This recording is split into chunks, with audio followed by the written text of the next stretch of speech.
Saudar os irmãos com a paz do Senhor Jesus. Meus irmãos, carta de Pedro, primeira carta de Pedro, capítulo 1, versículo 17. Primeira carta de Pedro, capítulo 1, versículo 17. Quero agradecer a Deus por essa oportunidade, agradecer a vida das irmãs que estão à frente desse trabalho, que esse trabalho venha continuar crescendo cada vez mais e o nome do Senhor Jesus seja glorificado. Agradecer a Deus pela vida da pastora Luciana, Deus abençoe. Quem encontrou 1 Pedro, capítulo 1, verso 17, diz amém.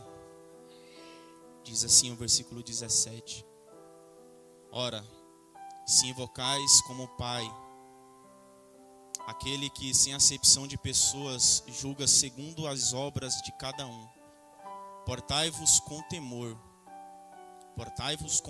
durante o tempo da vossa peregrinação, sabendo que não foi mediante coisas corruptíveis, como prata ou ouro, que fostes resgatados do vosso fútil procedimento, que os vossos pais vos legaram, mas pelo precioso sangue, como de cordeiro sem defeito e sem mácula, o sangue de Cristo, conhecido com efeito antes da fundação do mundo, porém manifestado no fim dos tempos por amor de vós, que por meio dele tendes fé em Deus, o qual ressuscitou dentre os mortos e lhe deu glória, de sorte que a vossa fé e esperança estejam em Deus. Pode se assentar, glorificando e exaltando ao nome do Senhor Jesus.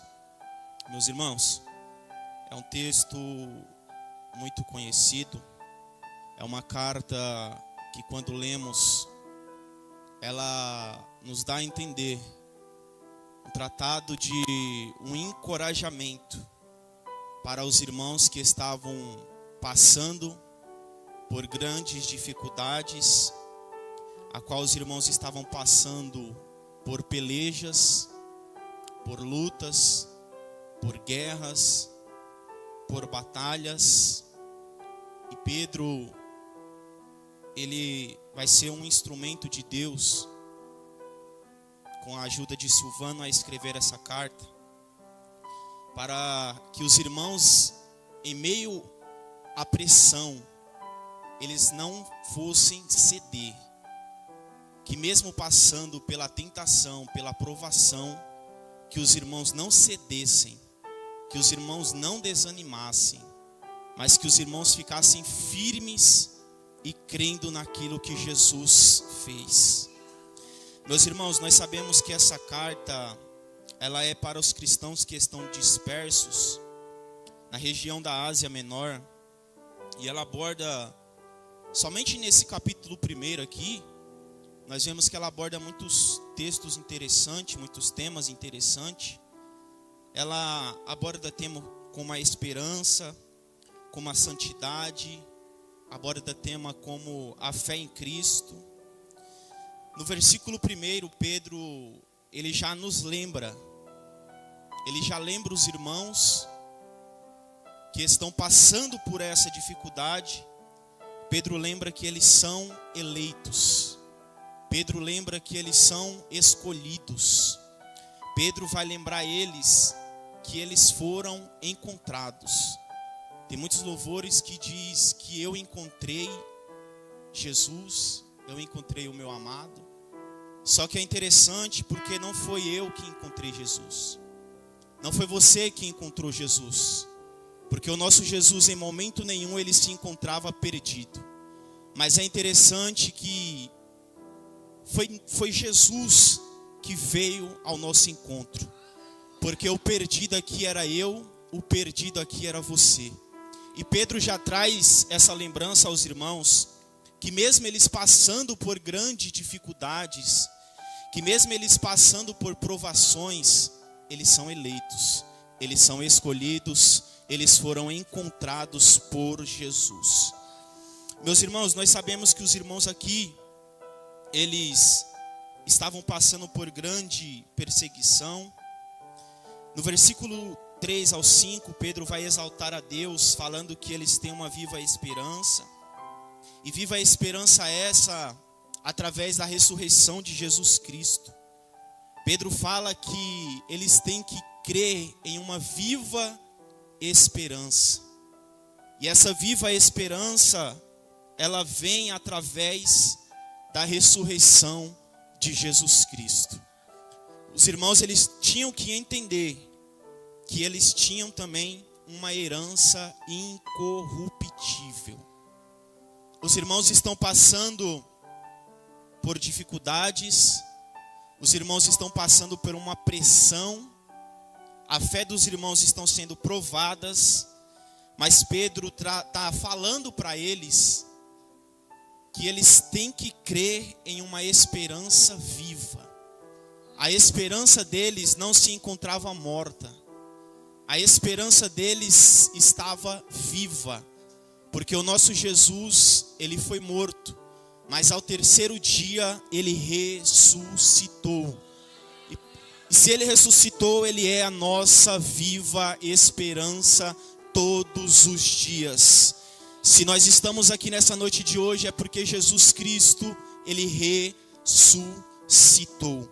E se ele ressuscitou, nós temos uma herança incorruptível, reservada no céu. Mas lindo, no versículo 5, vai dizer que nós somos guardados. E esse termo aqui, guardados, é um termo militar. Está falando que estamos cercados. Está falando aqui que nós estamos protegidos. Está falando aqui que nós estamos mantidos em segurança. Isso aqui já alegra o meu dia, sabendo que tem um Deus que está me cercando todos os dias, sabendo que tem um Deus que está me protegendo todos os dias, e sabendo que tem um Deus que tem mantido a minha vida e a sua vida em segurança. Ele vai abordar a respeito da segurança da salvação. No versículo 6, vai falar que os irmãos tinham que se alegrar. No versículo 6 fala que os irmãos tinham que se alegrar no presente, por breve tempo. Se necessário, sejais contristados por várias provações. E aqui Pedro está falando para eles que eles tinham que se alegrar, mesmo sabendo que ia vir várias provações. Hoje em dia nós não passamos por nada e não se alegramos. Muitas das vezes nós entramos no culto tristes e saímos tristes. Não por conta de quem está dirigindo, ou por conta de quem canta, por conta de quem prega. Por conta que nós não entendemos a verdadeira alegria no Senhor.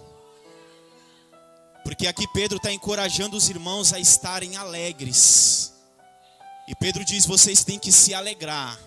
Mas vocês têm que entender que vocês vão passar por várias provações. E a pergunta que fica é, será que nós iria se alegrar sabendo que nós vamos passar por várias provações? Porque tem um evangelho que está sendo pregado aí fora, que diz que nós não podemos passar por provações. Que diz que essa semana vai ser só semana de vitória, vai ser o mês da bênção, vai ser a semana da prosperidade. Só que o que Jesus Cristo nos ensina é que nós temos que se alegrar, sabendo que o que nos espera são várias e várias provações. E é interessante que aqui é uma prova de fé, porque no versículo 7, ele diz: para que, uma vez confirmado o valor da vossa fé. E a aprovação ela vem, irmãos, para saber se nós estamos mesmo em Cristo ou se nós estamos praticando uma fé fingida. E a fé fingida, ela é movida a momentos. A fé fingida, ela é movida a festas. A fé fingida, ela é movida a lugares lotados. A fé fingida, ela é movida por pessoas. Só que Pedro está nos ensinando que nós temos que ter uma fé perseverante. Mesmo que não esteja dando tudo certo, mesmo que as coisas saíram do nosso trilho, mesmo que nós estamos fazendo, mas as coisas não estão dando certo. E Pedro está dizendo que a nossa fé, ela tem que ser provada, para que a nossa fé, ela não seja uma fé fingida. Porque tem muitas pessoas que têm uma fé somente em congresso. Tem pessoas que têm fé somente quando a igreja está lotada. Tem igreja que a fé dele, ela só se movimenta quando ele tem oportunidade. Só que Pedro está nos ensinando que a nossa fé, ela vai ser provada no meio das provações. E Pedro está nos encorajando, o Senhor está nos encorajando nessa noite de hoje, para que mesmo em meio à pressão, que nós não venhamos voltar atrás. Que mesmo em meio às dificuldades, nós não venhamos retroceder. E é interessante que ele vai fazer um chamado à santidade. Pedro vai falar para os irmãos ser sóbrios, vigilantes. Pedro vai falar a respeito que nós devemos viver em temor. E Pedro vai falar por último que nós fomos comprados por um bom preço. E é interessante porque quando nós lemos o começo e sabemos que nós fomos escolhidos por Deus, Pedro está dizendo aqui que mesmo sendo estrangeiros, eles têm uma cidadania no céu. O que Pedro está dizendo aqui é que mesmo aqui na terra as pessoas não queiram saber de você. Mesmo que as pessoas te abandonem, as pessoas não te deem importância. Pedro está dizendo: vocês são estrangeiros, portanto, vocês têm uma cidadania. Vocês não são dessa terra, vocês não fazem parte dessa terra. É interessante que quando ele fala a respeito dessa viva esperança, ele está falando a respeito de uma viva esperança por conta de Jesus Cristo. E se nós temos essa viva esperança por conta da ressurreição de Cristo, nós temos uma herança que não estraga. Nós temos uma herança que não mancha. Nós temos uma herança que não é perdida. Nós temos uma herança que está guardada no céu. Tem pessoas que têm herança, só que heranças aqui da terra. E as heranças aqui da terra pode ser um carro, e o carro, ele, com o passar do tempo, ele é desvalorizado. A herança que tem é uma casa, é um apartamento, só que essas coisas ficarão. E Pedro está dizendo para ele: vocês são escolhidos. E sendo escolhidos, vocês têm uma herança. E essa herança que vocês têm não é uma herança terrena. Essa herança que vocês têm é uma herança celestial. E é interessante porque quando ele fala a respeito de alegria, ele está dizendo que o sofrimento, irmãos, ele tem um propósito. Pedro está nos ensinando que tudo aquilo que você está passando tem um propósito. Muitas das vezes nós não entendemos o porquê que estamos passando, mas tem um propósito. Senhor, eu não sei porque eu estou passando isso, eu não vou suportar, eu não vou aguentar. Só que Jesus está nos ensinando, dizendo que tudo tem um propósito. Deus não faz nada por acaso, irmãos. E é interessante que quando ele prova a nossa fé, é para ver se a nossa fé é uma fé genuína. Assim como o ouro é refinado no fogo, assim tem que ser a nossa fé. Tem que passar por dificuldades. E é interessante porque quando nós passamos por essa dificuldade, as consequências que tem que acontecer é uma alegria indescritível. Só que por muitas das vezes a provação ela vem e o que ela nos traz é uma tristeza. Entramos tristes, saímos tristes. Porque nós não entendemos a verdadeira alegria em Cristo Jesus. Ele nos chama a uma santidade. No versículo 13 ele fala que nós precisamos cingir os nossos lombos. Cingir os vossos lombos da nossa mente, do nosso entendimento. É arrumar, irmãos, aqui para deixar claro o que ele está falando, é arrumar a cabeça. Arrumar a bagunça da nossa mente. Porque a bagunça, quem faz é eu, quem faz é você. Muitas das vezes se embaraçamos com tantas coisas aqui dessa terra e se esquecemos do foco principal. E Pedro está advertindo, Pedro está exortando os irmãos para que eles voltem para o foco. Para que eles entendam que eles são escolhidos. Para que eles entendam que eles têm uma herança. Para que eles entendam que eles não têm nada aqui na terra, mas que as coisas são celestiais. Para que eles entendam que a aprovação ela vai vir e que essa aprovação ela tem que prover uma alegria. E ele continua dizendo que nós temos que ficar sóbrios. E é interessante porque nós temos que entender, irmãos, o quanto dependente nós somos da graça de Deus. Porque fazemos bagunça porque confiamos no nosso braço. Confiamos na nossa força. E aí fazemos a bagunça. Só que nós temos que entender que nós somos dependentes da graça de Deus. Se não for a graça de Deus, irmãos, nós fazemos a maior bagunça na nossa mente. As coisas nem chegou e nós já estamos pensando, mutilando a nossa mente. E os pensamentos eles vão se enchendo e não sobra tempo para pensar nas coisas celestiais. E é interessante que ele continua dizendo que santidade ela não é um isolamento. A santidade não é você entrar dentro da sua casa, entrar dentro do seu quarto, se isolar. Falar eu não preciso de celular, eu não preciso de redes sociais, eu não preciso de TV. Santidade não é isolamento. E aqui Pedro está ensinando os irmãos que santidade é se separar para Deus todos os dias. Santidade é se separar para Deus. E por que eu vou me separar? Aí ele entra que nós fomos comprados.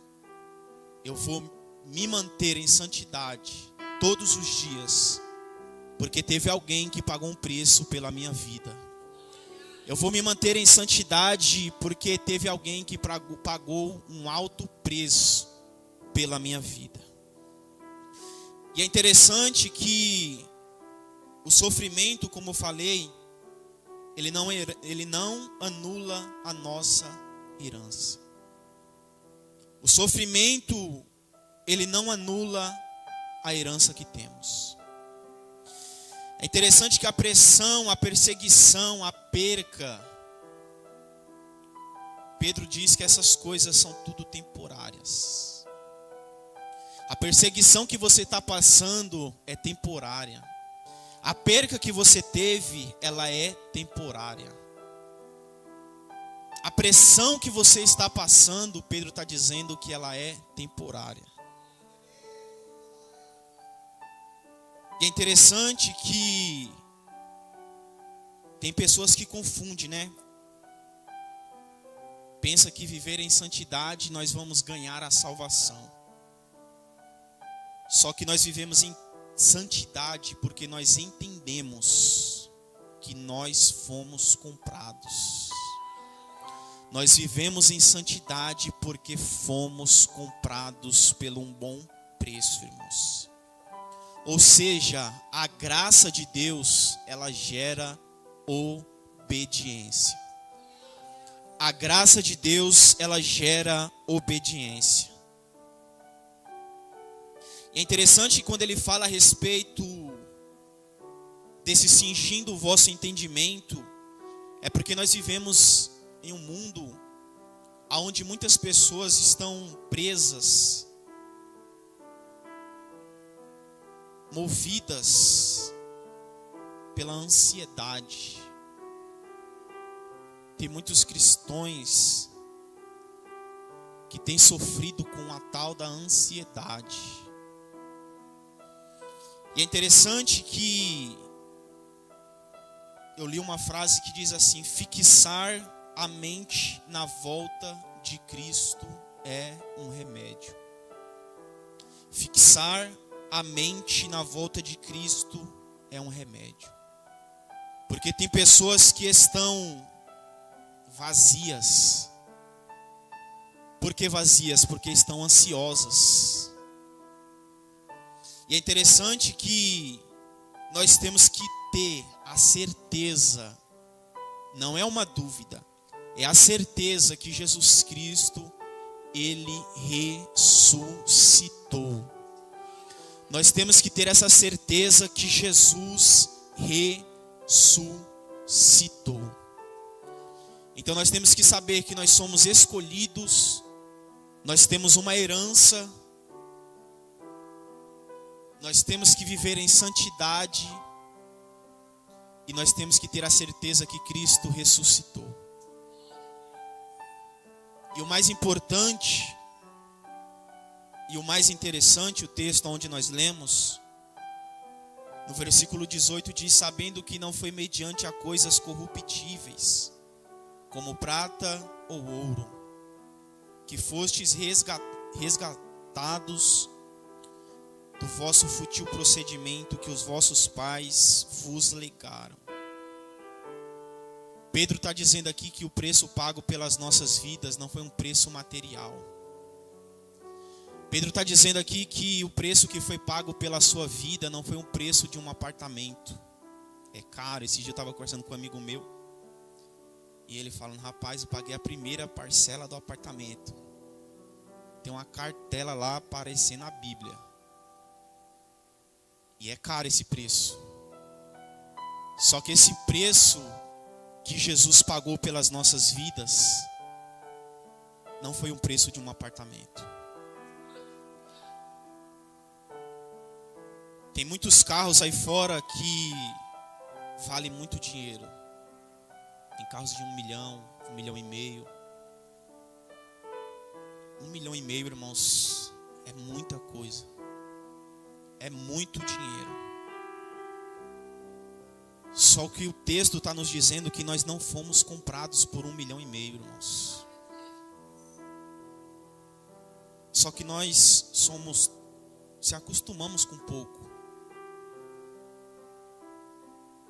Porque quando nós pensamos que alguém pagou um preço pelas nossas vidas, é motivo de se alegrar, irmãos. É motivo de se alegrar em saber que alguém pagou um preço pelas nossas vidas. Só que esse preço não foi um preço material. Antigamente a prata e o ouro era o que tinha de mais valioso na época. A prata e o ouro era o que tinha de mais valioso na época.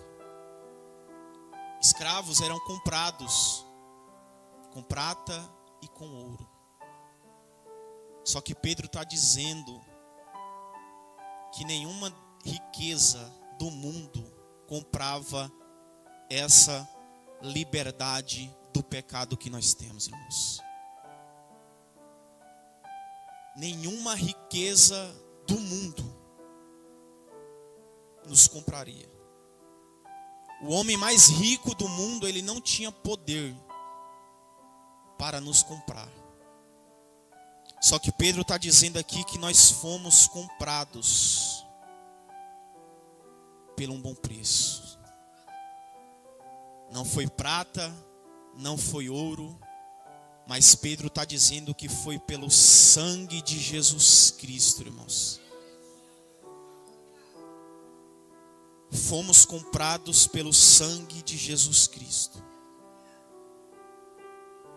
Eu falo que se acostumamos com pouco, porque faz um ano e meio, eu estava no meu trabalho, e aí tinha um menino que trabalhou comigo um bom tempo.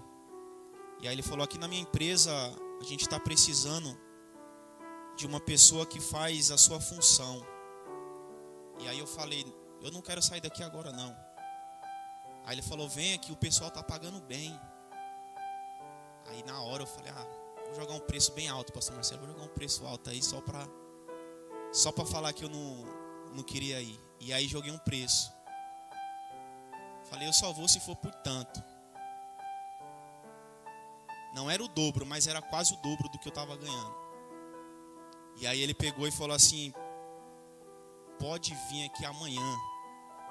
E aí você já conversa com a mulher da RH, que ele falou que aceitou a proposta. Irmãos, eu cheguei lá com o peito estufado, né? Falei, rapaz, alguém pagou um preço por mim, né? Pouca coisa, pastor Marcelo. Dinheiro, terreno. E me alegrei tanto naquele dia. Falei, rapaz. E aí comecei o primeiro dia.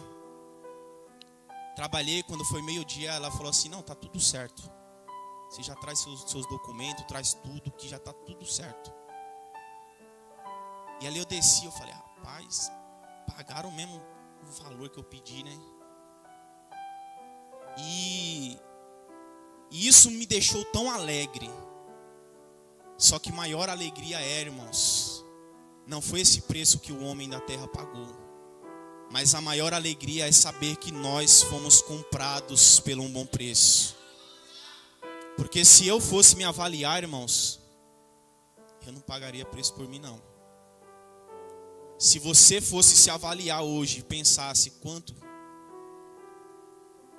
se estivéssemos em uma vitrine aí à venda, quanto seria, irmão? Qual o preço que você daria por você? 100, 1000, 100 mil, uma barra de ouro. Uma barra de ouro é muita coisa. Só que Pedro está dizendo que não foi barra de ouro, não foi prata, mas foi o sangue precioso de Jesus Cristo pago pelas nossas vidas. Para finalizar, 3 coisas, e eu resumo. No versículo 17, ele diz que nós devemos andar em temor durante o tempo da peregrinação. Temor aqui não é medo do castigo, é um respeito profundo por custar tão caro. Quem entende o preço que foi pago, ele não trata a graça como uma graça barata. Quem entende o preço que foi pago, ele não trata a graça como uma graça barata. Então saia daqui nessa noite de hoje sabendo que você foi comprado por bom preço. Nós que gostamos de futebol ficamos admirados, né? Um time comprou fulano por não sei quantos milhões. Falamos, nossa, muita coisa. Só que quando nós pensamos que nós fomos comprados, irmãos, por um preço bem maior do que milhões. E Pedro está dizendo que nós temos que andar em temor durante o tempo da peregrinação. Porque nós temos que entender o preço que foi pago. Segundo ponto, sede santos porque eu sou santo. Você foi comprado, mas você não é dono de si mesmo. Santidade é uma resposta lógica a um preço pago tão alto pelas nossas vidas. Versículo 21, por meio de Cristo nós cremos em Deus pela fé e esperança em Deus. O preço garante que a nossa herança está guardada. a nossa herança não vai ser roubada. A nossa herança, ela não vai mofar. A nossa herança, ela não vai enferrujar. A nossa herança, ela não vai estragar, irmãos. E para finalizar, para você se alegrar, dar um sorriso no rosto, saiba que você não foi comprado na liquidação. Você não foi comprado na liquidação. Você não estava em promoção. Eu ia falar um nome aqui, Black Friday, esse nome mesmo. Você não estava na Black Friday. Só que é interessante, para finalizar, isso muda 3 coisas. Como vivemos, o versículo 17, temos que viver em temor. O que valorizamos? Santidade, porque entendemos o preço que foi pago. E o que colocamos a nossa esperança? Colocamos a nossa esperança em Deus, porque Ele pagou um preço e tem uma herança reservada para mim e para você. Amém? Assim eu agradeço.